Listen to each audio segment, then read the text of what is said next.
but Democrats who attended the messaging meeting said they left feeling less than satisfied, with one lawmaker saying the meeting turned, quote, spicy. Well, of course, because the answer... Jill brought the breakfast tacos. Yeah. Oh, that was what happened. There it is. That's what happened. Yeah, I mean, look, the inflation is just dominating absolutely everything, but I mean, they've done all this to themselves. And that's the thing is also when you look at holding these people to account, I think Schumer's a prime example of this, where he had a press conference and he's asked about inflation. He's like, well, the reason for that is because we have to repeal the Trump tax cuts, which is just so divorced from reality of how economics works. Totally. Right? And I can't remember there's one Bloomberg reporter who does like hard reporting on the economy who just tweets out, he's like, this makes no sense. Like, it makes no, like, what are you talking about? This has nothing to do with inflation. And so, like, if this is the best that the White House can muster to offer for these like talking points, man, voters are going to hold these people accountable. No, it's going down. No question about that.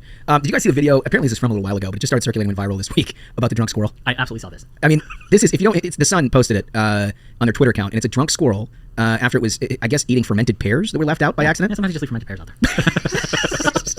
But I had my fill. What did the squirrels get taste? Did they just like fall off the tree and then they ferment on the ground or something? Is that how this goes down? it looked like it was more planned than that. Huh. It was like sitting on like not a bird tree, like a bird bath type of It looked deal, like they were right? doing it. It looked Oh, like, wow. it looked like somebody had something It's in like mind. squirrels. It's your time to enjoy. I had my fill, and the video, like I highly encourage folks. This to seek squirrel- this out. this squirrel got fucked up. He's like 2:30 a.m. drunk, right? Where he's like leaning back, right? It was a good drunk. Like, he's not out fighting other squirrels or anything. He's not like an asshole drunk. He was just like leaning, trying to keep steady. Hold on, so he's at the right level. He's at the right level.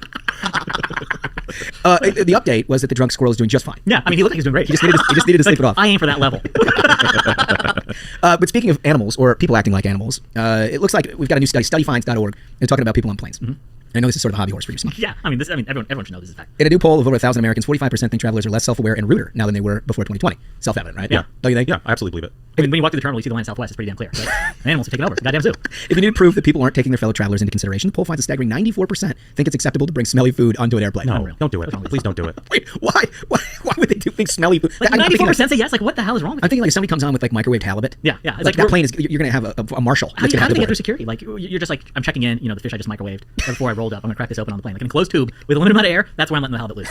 9 in 10 still say it's a no-no to take your shoes off. Thank God. Yeah, that's good. Thank God. But 59% have no problem wearing their pajamas on a flight. I have an issue with this. Yeah. It's never appropriate. Yeah. So, well, it depends. If you're traveling international and they provide you with pajamas, that's what No, they're well, okay. International flights, if they provide you with a I don't pajama, know we're getting to that if again. they provide you with a pajama, obviously it's totally. to be worn. Totally. You can also wear a smart-fitting athletic leisure. Yeah, athleisure. Right? Something like that. If for an international flight.